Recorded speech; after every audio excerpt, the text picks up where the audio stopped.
네, 숫돌 평잡이 숫돌에 대해서 숫돌의 평을 잡는 숫돌에 대해서 설명을 드릴까 합니다. 그동안에 저는 그 숫돌 평잡이 숫돌로 그 220번 썬타이거 220번 숫돌 두 장을 서로 비벼가지고 평을 잡고 이걸 가지고 이제 1000번 숫돌의 평을 잡으라 이렇게, 그러니까 220번 숫돌을 서로 비벼가지고요, 이렇게 비벼서 평을 잡은 다음에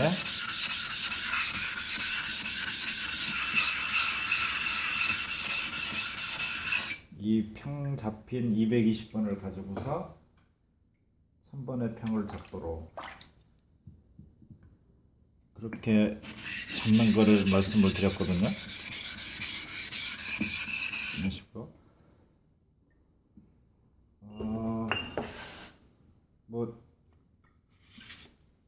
흑막 1000번도 마찬가지겠죠. 흑막 1000번도 220번을 가지고서 이렇게 평을 잡는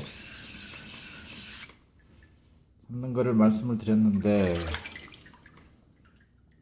이 220번 숫돌이 상당히 고가예요. 2만 원이 넘는 거죠. 2만 원이 넘는 고가의 숫돌을 두 장씩이나 이렇게 가지고 있어야 되는 거죠. 평 잡기 위해서. 물론 뭐 이가 나간다거나 그랬을 경우에는 이제 연마용으로도 220번을 쓸 수도 있겠습니다만, 그랬거나 저랬거나 이게 좀 고가여서 방법을 쭉 생각을 해봤습니다.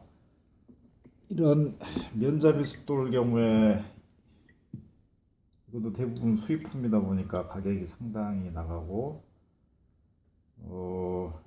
이 면잡이 숫돌도 면잡이 숫돌의 평이 깨지면 이 숫돌의 평을 잡아야 돼서 면잡이 숫돌도 두 장이 있어야지 평을 잡을 수가 있는 거죠. 얘도 고가에 두 장이 있어야 되고, 그 다음에 면잡이 숫돌은 좀 거칠어요. 이 경우에는 60번 거칠기인데, 이 면잡이 숫돌에 한번 문지르고 나면은 숫돌 표면이 상당히 거칠게 돼 버립니다. 물론 거친 만큼 이제 평은 빨리 잡을 수가 있을 건데요. 그래서 면잡이 숫돌도 정답이 아닌 것 같고, 이제 현무암 이 판석이 나왔죠. 현무암 판석을 가지고 이제 평을 잡아보니까 가격도 비싸지 않고, 또 상당히 단단해요. 일반 숫돌에 비해서는 단단해서 평도 쉽게 깨지지를 않고, 그래서 이 현무암 판석에 그 숫돌의 평을 잡는 게 괜찮은 대안이라는 생각이 들었습니다. 이거는 이제 기성품으로 나온 현무암 판석인데, 문제는 좀 커요. 이게 예를 들어 이제 흑막 1000번을 가지고 여기서 연마를 하다가 이제 평이 무너졌다. 그러면은 숫돌을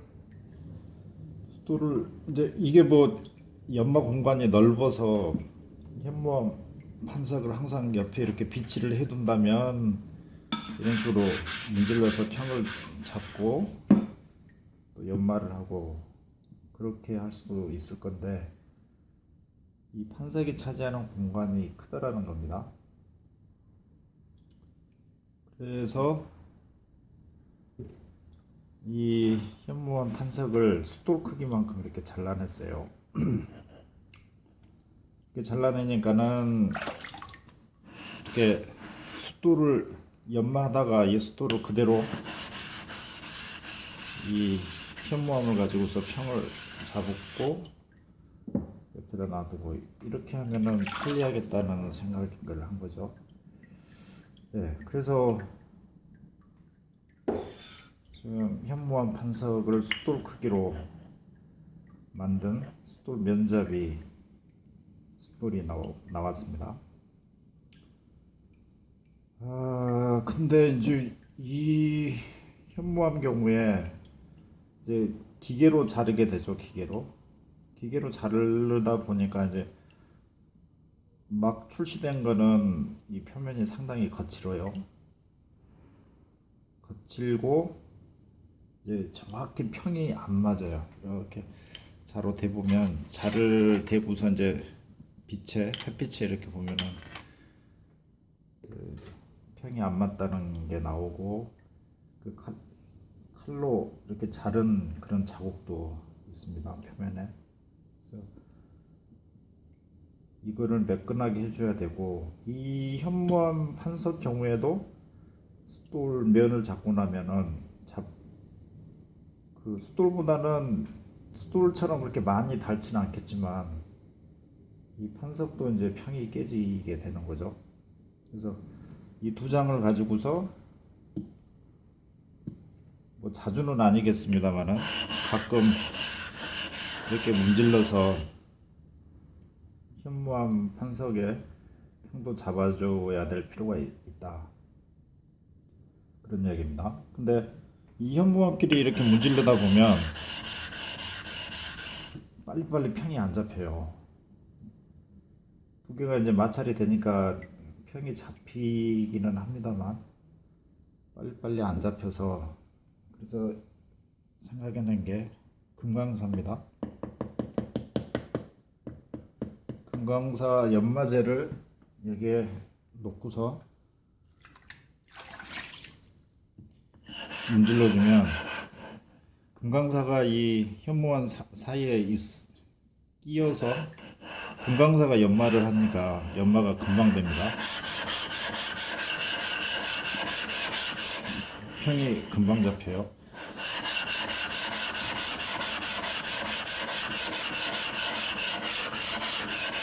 이건 출시된 상태 그대로입니다.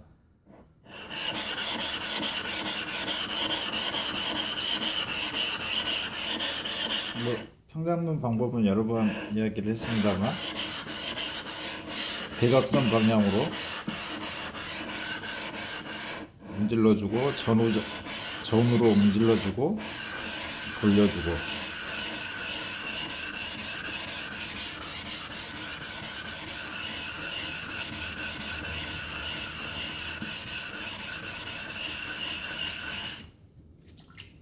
이렇게 되면은 이제 평이 잘 잡힌 거죠.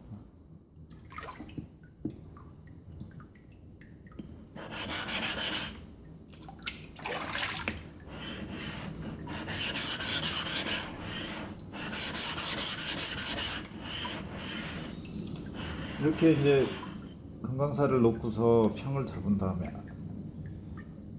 다음에 이 평 잡힌 현무암을 가지고 1000번의 평을 잡으면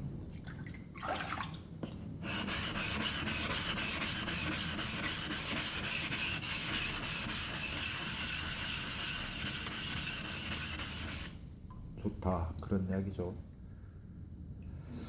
그리고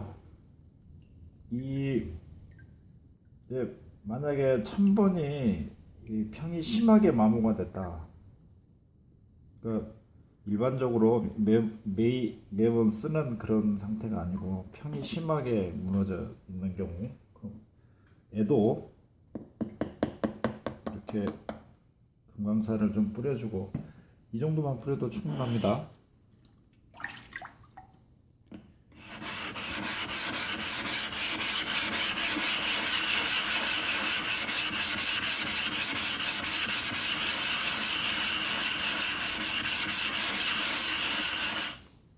평이 심하게 무너진 경우에는 이런 식으로 숫돌과 현무암 사이에도 금강사를 뿌리고 평을 잡아줘도 된다 그런 이야기입니다. 그런데 금강사를 뿌리고서 평을 잡으면 굉장히 면이 거칠어집니다. 그 금강사의 그 연마력이 아주 강력해서 그래서 금강사를 가지고 숫돌의 평을 잡았다. 그러면은 금강사 가루를 깨끗이 씻은 다음에 마지막에 이 현무암 가지고 한 번 더 이렇게 문질러 주면 숫돌의 표면이 이제 매끈해집니다. 금강사가 깎아낸 그 자국을 현무암이 없애주는 거죠. 그래서 지금 제 경우에는 이걸 가지고 지금 상당 기간 사용을 해봤는데 특별히 불만 없습니다. 이 12,000번처럼 이렇게 고운 숫돌 있잖아요. 고운 숫돌 경우에는 고운 숫돌로 갈수록 현무암은 더 그 진가가 발휘가 되는 것 같습니다. 굉장히 현무암 그 자체로 금강사를 뿌리지 않고 현무암 자체로만 평을 잡으면 이 표면이 굉장히 부드러우면서도 부드럽게 되면서도 이제 평도 잘 잡히고 그러는 것 같아요.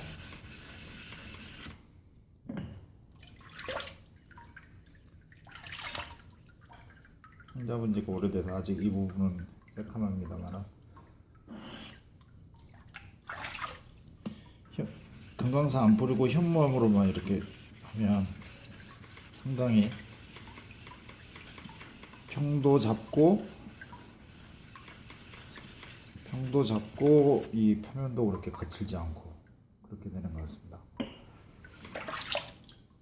그래서 그런데 이제 현무암이 강하다고 해서 마르고 닳도록 그대로 그 평이 유지되는 건 아니거든요. 그러니까 그런 식으로 이제 현무암 가지고 숫돌평을 여러 번 잡았다. 그러면은 주로 이제 이쪽 부분이 닳겠죠. 앞뒤가 숫돌 이쪽 부분이 높고 이제 이쪽이 낮으니까 현무암은 반대로 이 두 부분이 많이 닳습니다. 평잡이 숫돌은. 그런 경우에는 이제 또 금강사 가루 좀 뿌려주고 이렇게 평을 잡는 거죠.